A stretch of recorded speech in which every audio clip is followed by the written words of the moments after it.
Hello, this is Elijah Ignatieff of the School of Conscious Communication, and I'm with Ethan Marr, who has been doing the Vancouver Free Market in Grandview Park for the last 6 years with a team of volunteers that are doing something that's very unique. They create a context that I'll let Ethan describe. Well, thank you for having me, Elijah. Basically, we get together in the park every second Sunday, and we share things that we do not need anymore, and maybe find something we do need. You don't need to bring anything to take part. You don't have to take anything to take part. You can just hang out all day. We share anything from tools, toys, appliances, clothing, books, skills, talents, anything that you feel that you have to share. I stress that it's not pay what you can, it's pay what you feel, sort of thing. No money guarantee, no classes, no race, no segregation.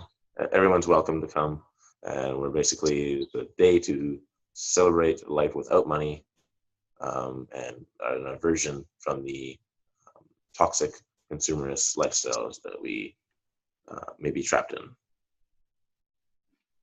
So, as a result of a previous interview, I heard the message and got that this gift economy is about sharing, it's about giving, and so I wanted to give Ethan something for what I've seen him doing for all this time, and one of the reasons I want to do this interview and is to bring attention to good things and good people. And so I want to give Ethan a gift, and I gave him a gift of a conscious value system, and that's one of the things that I do within the School of Conscious Communication.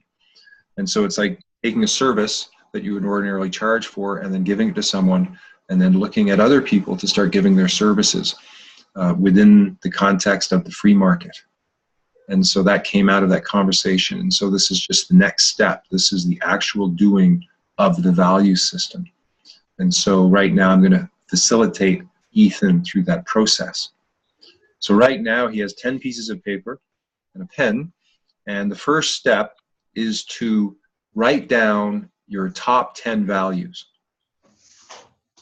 Ooh. Put one on top of each one of those.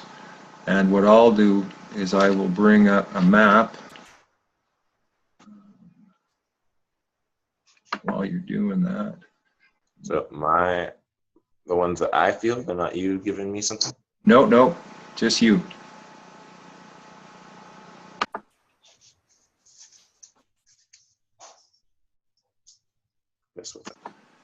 Okay, so you've done that? Yeah, I got 10 here. How was that process of just identifying them? Illuminating. It's a lot of what I talk about. And one thing that I definitely don't talk about enough, but it's very much a part of me, about my everyday life. Okay, so the next part is you got to get a piece of paper and draw a circle on it. Okay. And so the circle take up the whole thing? Or? So yeah, sort of. You're going to place 9 spots to put 9 of those pieces of paper, but so you're just drawing a little map right now. Okay. Do you know the Enneagram at all? Have you heard of the Enneagram? This rings a bell. I couldn't explain it though. Okay, draw a circle and draw 9 dots on it. Like in it or on top of the ring. So what you're going to be doing is you're going to be connecting the dots in a certain pattern.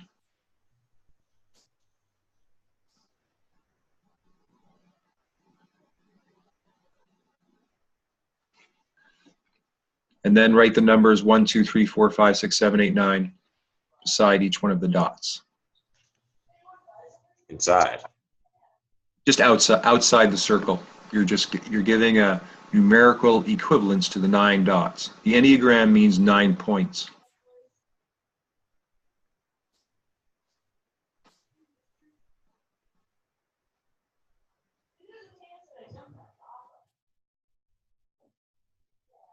Okay, now draw a triangle that connects 3, 6, and 9.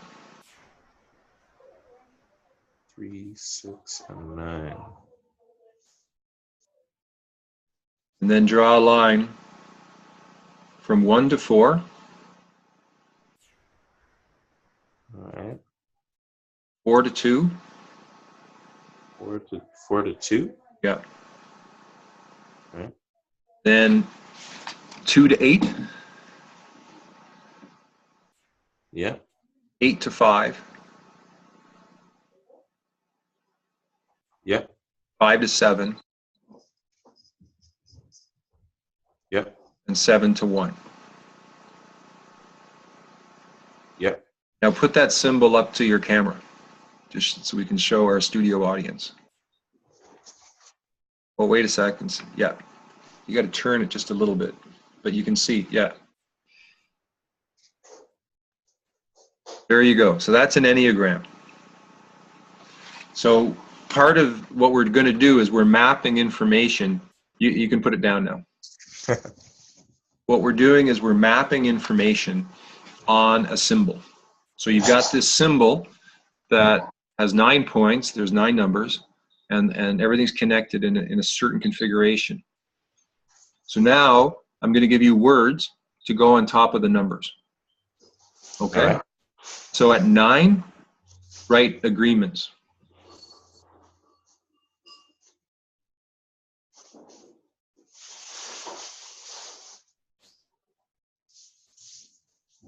Yeah. At job, sorry, at 3, write job. Yeah. At 6, write relationships.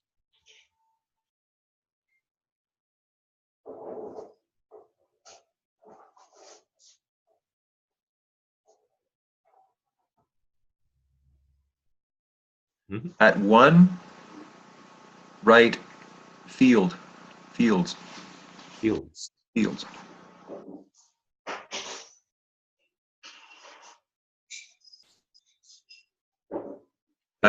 At 2, write resources.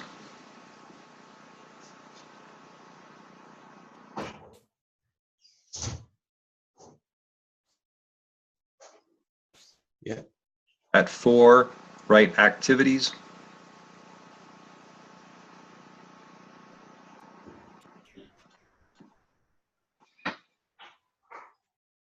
Got it. At 5, write products.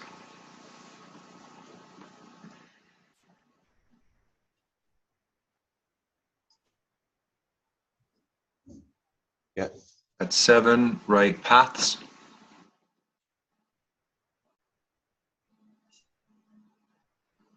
Yeah. And at 8, write strategies.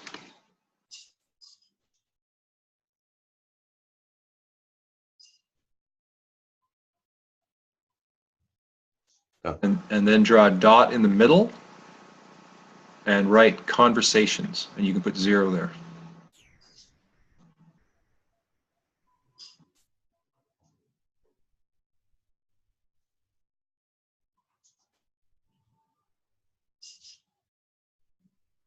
Alrighty. Okay, so what do you see now in front of you, your first glance at this map?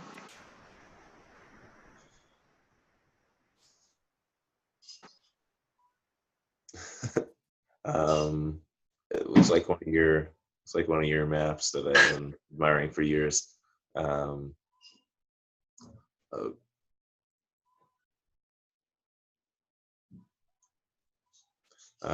map to navigate.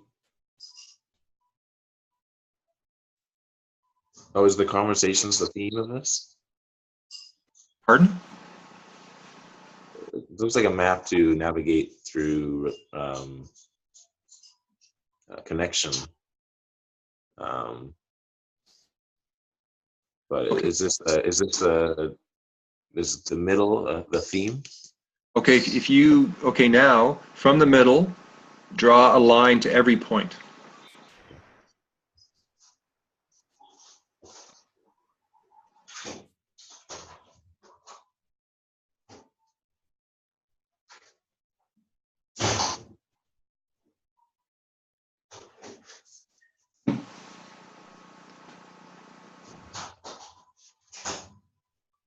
Wow.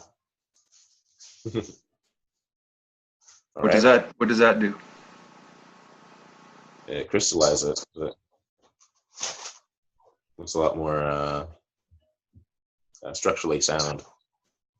So we took a 2D in a sense, and we added another dimension in a sense, but we made a connection between everything to the center. Before, nothing was connected to the center. Right.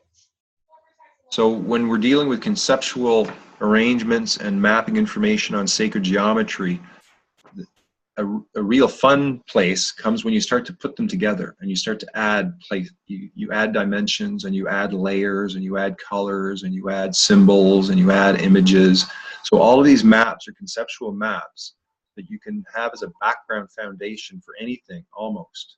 Now what those words are specifically chosen to be universal words to organize for business. Okay. You can look at anything through that. So let's say you look at your free market. Look at those words and look at the field of the free market. Look at the resources of the free market. Look at the jobs of the free market. Look at the activities of the free market. Look at the products of the free market. Look at the relationships of the free market. Look at the paths of the free market. Look at the strategies of the free market. Look at the agreements of the free market, and look at the conversations of the free market. Yeah. Visualizing everything. Wow. Okay. So all those words are structure words. There's a lot of different kinds of resources. There's a lot of different types of jobs. There's a lot of different types of activities. It's all very general, right? They seem kind of obvious or simple words, but they're structure words that actually organize huge amounts of content.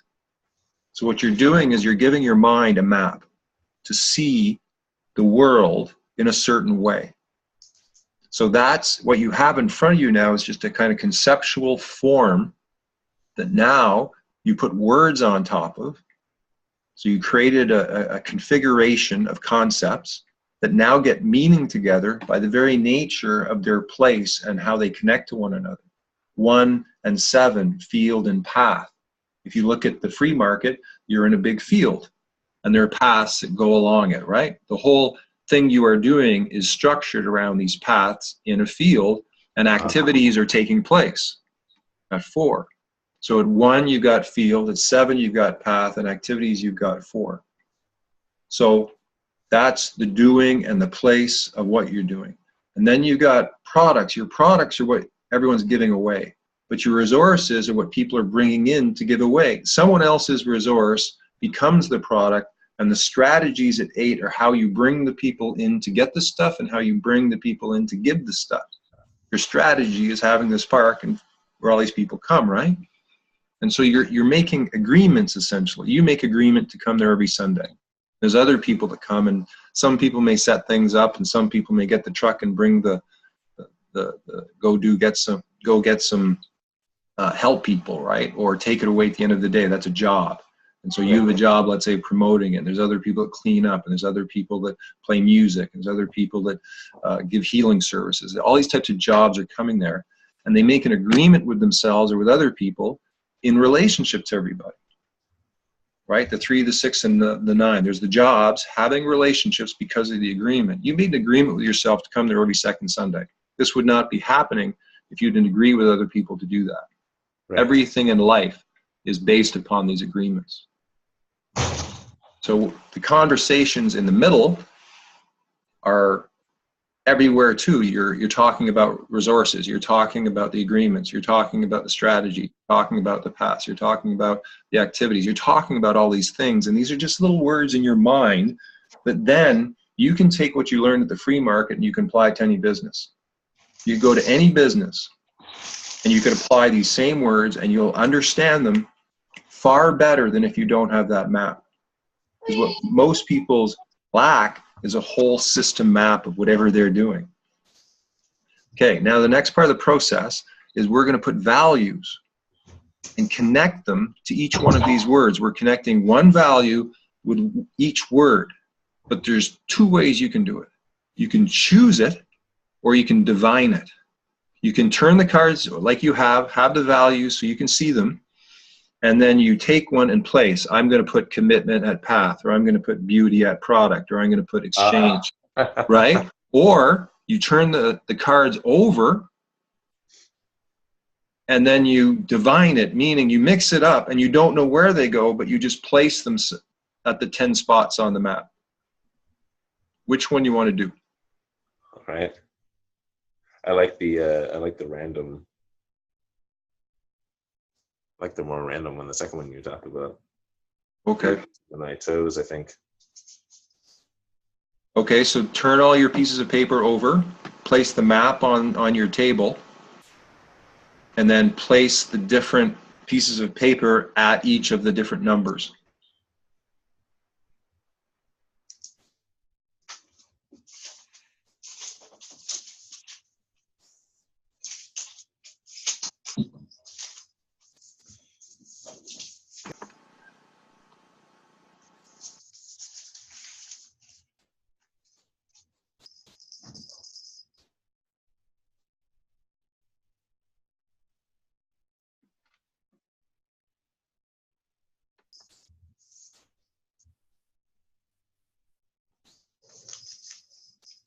I'm sure I wrote communication in here somewhere. Good thing is you can always change your value system. True. And add, subtract. You can always change yourself. Okay, so you have the 9 pieces of paper on each number, 1 on each number, and you have 1 in the middle. So now you turn them over one at a time, and you can choose any pattern you like. All right.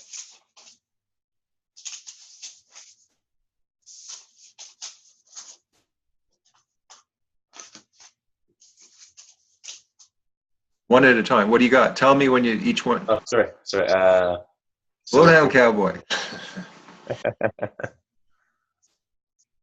For fields, I have selflessness. You have what? Sorry? For fields, I have selflessness. Nice. For resources, I have discipline. For job, I have forgiveness. Nice. For activities, I have cooperation. Nice. For products, I have communication. For relationships, I have inclusion. That one works really well. For products, I have peace. You have what? Paths, I have peace. Feasts? Peace. Peace. Sorry. Prosperity. Strategies, I have humor. Nice. For agreements, I have honesty. That was very fitting. Yeah. For conversations, I have courage. Wow. So, how does it feel as you look at that? How do you like the placements? I like them. Might need a slight rearranging, but a lot of those definitely fit pretty well together. So you did that randomly. Would you be willing to take on this value system for a year? And every 3 months you get the chance to change one. Ooh. Yeah, I'd be willing to do that. Because these things take a long time. Like it takes a while to sort of realize the values. And I might add a bit of warning. Sometimes you have to experience the opposite of a value to realize the value of it. So you might find you're in an uncooperative situation, or you might find that you're not being selfless. Or you might, I mean, this is just part of learning, right? That's it's funny because that's exactly how I picked the values, because I thought of all the things that I think are wrong with the world, and thought of the opposite. What's the solution? Smart way of doing it. Because sometimes, I mean, there's values which we are and that we live, and then there's the values which we wish we were, that we want to be, or our ideals. And we spend our whole life learning these values. And so this is the basis for, let's say, being in the School of Conscious Communication, where this is your reference point for learning. This is your starting point. This is like everything goes back to our own values, and then we connect in groups with other people, and then our values intermix, and then there's group values. There's a way to create a group value system. And then this becomes, you know, human interaction, because generally we're doing it unconsciously. We have value systems. We don't know what they are. They're conditioned into us through school, religion, and our family. And they run our lives. And then we're in a world which we don't necessarily feel in alignment with the values that are around us. And so if we're going to change, first we have to understand what our own values are. And this is independent of, let's say, a religious dogma or a code of honor from a country. This is our own personal code of honor. You just chose your values on a universal structure. Those words are all very appropriate for all people, right? I mean, it's not like some weird word in there. I mean, all of those words apply to our lives. We all do activities. We all use resources. We all go down a certain path. We all, at some point, supposedly have a job. So this is a beginning of you learning to communicate and to live these values from a reference point of a conceptual map that then you can teach to others. Do you think you could do with somebody else what I just did with you? Oh yeah. Pretty simple, eh? Yeah. Maybe not as quick, but it's just like, this is the idea, is giving tools to people that can be passed on. As a facilitator, you would have a whole group of these new paradigm tools that you pass on to other people, and if it works for you, it works for them, then they can pass it on. So if you can make a living actually being a facilitator using these tools, then you can teach other people to make a living, and they can teach other people. The idea is to create a new way of bringing people together, and I think we're on the same sort of page or vision with seeing what you're doing with your life. right. So, welcome to the School of Conscious Communication. It's been an honor to do this with you in the front of a whole world if they want to see it. And part of this is transparency, right? Part of this is us being examples and showing that we're willing to expose ourselves to the world in how we learn things. Yeah. I'm honored. And you, my friend, are one of the first to do this process. So I've done it a few times with some close colleagues, and you're the first person. You're the first facilitator to do so. Thank you for that. Good work, and the universe is applauding what you are doing, and all of your team and teammates. And we hope within the school, it's based upon experiential learning. And so everything you're doing is part of it. So the whole school now is going to help you bring attention to what you're doing. And just like this tool, what we just did brings attention to what you're doing. And that's in the real world. And so it's not hiding behind some school building or anything. This is real world, real actions, all for our species, of taking small steps in the right direction. So, see you. Oh, ribbit.